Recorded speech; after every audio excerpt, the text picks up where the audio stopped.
warahmatullahi wabarakatuh. Hai teman-teman, perkenalkan nama saya Wijaya Kusuma, Taruna Bumi Sekolah Tinggi Pertanahan Nasional dengan nomor induk Taruna 20293427 dan berasal dari kelas B.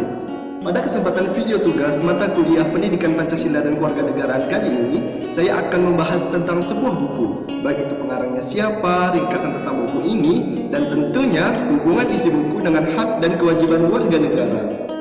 Pertama, buku yang akan saya bahas berjudul Tanah Hutan Rakyat, Instrumen Kesejahteraan dan Konservasi di Desa Kalimendong. Dengan jumlah halamannya sebanyak 239, penulisnya adalah Aristiono Nugroho, Tulus Subroto, dan Panjang Soeharto. Diterbitkan oleh STPN Press pada Oktober 2014. Pertama, buku ini menjelaskan tentang situasi dan kondisi sosioekonomi dan sosioekologi yang berbasis pertanahan di Desa Kalimendong, yang merupakan ikon pelestarian fungsi tanah dan hutan rakyat tingkat nasional.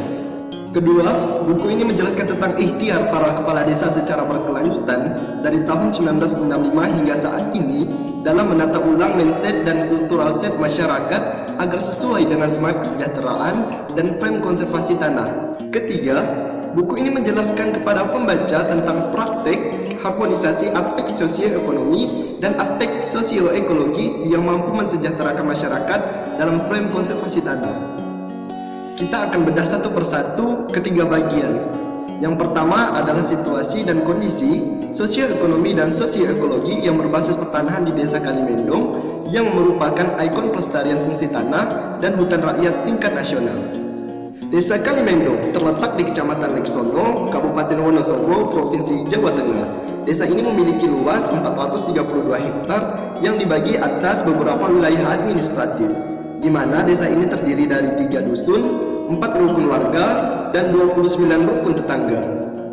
Dengan bantuan semua stakeholder inilah, Kepala Desa Kalimendong dapat mengetahui dengan cepat dinamika sumber daya alam dan sumber daya manusia yang ada untuk kemudian mengambil kebijakan yang mensejahterakan masyarakat. Topografi Desa Kalimendong tergolong bergelombang dan terjal yang merupakan ciri khas wilayah dataran tinggi. Pada tahun 2010, Desa Kalimendong dihuni oleh 859 kepala keluarga atau 3.013 orang penduduk yang terdiri dari laki-laki sebanyak 1.493 orang dan perempuan sebanyak 1.520 orang. Komposisi penduduk berdasarkan usia yang berada pada kelompok usia produktif, yaitu usia 19 sampai 56 tahun sebanyak 1.826 orang. Dengan banyaknya kelompok usia produktif ini sangat berguna untuk konservasi pertanahan desa tersebut. Tetapi sing awas dan waspada ya, dengan memperhatikan juga berbagai pengetahuan yang terkait dengan upaya konservasi tanah. Penggunaan tanah di Desa Kalimendong cukup luas. Yang pertama, penggunaan tanah untuk perkampungan seluas 15,338 hektar. Kedua, penggunaan tanah untuk sawah seluas 21,43 hektar. Ketiga, penggunaan tanah untuk telaga dan kebun seluas 297,36 hektar. Penggunaan tanah telaga dan kebun inilah yang oleh masyarakat Desa Kalimendong diklaim sebagai hutan rakyat. Keempat, penggunaan tanah untuk hutan negara seluas 69,4 hektar. Kelima, penggunaan tanah lainnya seluas 28,44 hektar. Bagian kedua yang dijelaskan dari buku ini adalah ikhtiar para kepala desa secara berkelanjutan dari tahun 1965 hingga saat ini dalam menata ulang mindset dan kultural set masyarakat agar sesuai dengan semangat kesejahteraan dan frame konservasi tanah.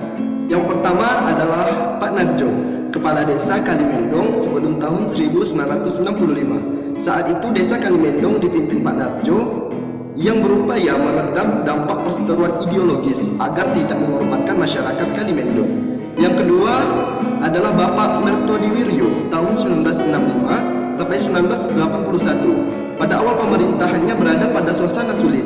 Desa Kalimendong diliputi oleh situasi dan kondisi tidak nyaman akibat adanya gerakan pembersihan komunis dan kalangan masyarakat. Kondisi inilah yang berupaya diatasi oleh Mertodiwiryo untuk mengembalikan ketentraman di Desa Kalimendong. Selanjutnya, ketika Bapak Mertodiwiryo meninggal tahun 1981 diganti oleh Bapak Ahmad Makowar yang menjabat pada tahun 1981 sampai 1982. Sebagai pengganti sementara, Bapak Ahmad Makowar lebih memfokuskan diri pada upaya menyelesaikan pekerjaan Beto Diwirio yang belum tuntas, misalnya membantu masyarakat agar dapat mengatasi harga kopi yang merosot. Setelah menjabat 1 tahun, Ahmad Makmur diganti oleh Bapak Marto Sudiro pada tahun 1982 sampai 1983. Pada masa kepemimpinan Bapak Marto Sudiro inilah Desa Kalimendong mulai memperlihatkan dinamikanya. Misalnya ketika masyarakat Desa Kalimendong bergotong royong memperbaiki kantor Desa Kalimendong. Selain itu, Desa Kalimendong berhasil mendapat peringkat kedua dalam lomba desa tingkat provinsi Jawa Tengah. Marto Sudiro juga berhasil menggerakkan masyarakat untuk membangun kebun gizi di pekarangan, sehingga Desa Kalimendong berhasil mendapat peringkat pertama kebun gizi di tingkat nasional. Pada tahun 1983 sampai 1998, Kepala Desa Kalimendong dijabat oleh Mulyadi yang mengalami kesulitan berkreasi karena ia memimpin desa di masa Orde Baru. Oleh karena itu, Mulyadi berupaya memperbaiki tingkat pendidikan masyarakat. Mulyadi juga berhasil menggandeng Perum Pertani untuk mensejahterakan masyarakat Desa Kalimendong. Kemudian dilanjutkan oleh Nisro, Kepala Desa Kalimendong tahun 1998 sampai 2013 dengan menggandeng Perum Pertani untuk bekerja sama semakin erat. Untuk memuluskan jalan bagi tercapainya peningkatan kesejahteraan masyarakat dalam frame konservasi, Nisro berupaya mencegah terjadinya konflik pertanahan. Oleh karena itu, Nisro memerintahkan pemasangan tanda batas berupa patok yang dipasangi prasasti pada bidang-bidang tanah khas. Selanjutnya adalah Bapak Sugito. Sebagai pengganti Bapak Nisro, Bapak Sugito berupaya menjaga momentum konservasi dan kesejahteraan yang ada di Desa Kalimendong. Untuk itu, berbagai upaya penguatan dan dukungan atas keberadaan hutan rakyat terus-menerus dilakukan, termasuk dukungan terhadap LMDH Rimba Mulia, APHR, Koperasi Hutan Rakyat Lestari, Kebun Bibit Sengon, dan lainnya. Sebagai kepala desa di era reformasi, Bapak Sugito harus berpikir, bersikap, bertindak, dan berperilaku hati-hati agar tidak timbul fitnah yang akan menghalangi kinerjanya. Bagian yang ketiga yang dijelaskan buku ini adalah praktek harmonisasi aspek sosioekonomi dan sosioekologi yang mampu mensejahterakan masyarakat dalam frame konservasi tanah. Dalam konteks ekonomi, Kalimendong cukup menarik karena relatif lebih maju secara ekonomi dibandingkan desa-desa lain di sekitarnya. Sebuah desa yang cukup berprestasi dalam persoalan kebersamaan dan guyup dalam membangun desanya. Dalam peningkatan gizi, Desa Kalimendong juga mendapatkan perhatian serius oleh pemerintah karena berhasil menjadi desa pertama secara nasional yang mengembangkan kebun gizi. Kebun gizi ini menarik karena masyarakat desa mampu mengembangkan dan memanfaatkan lahan perkarangannya masing-masing untuk ditanami. Tentu saja, tanaman yang mengandung gizi baik bagi kebutuhan masyarakat.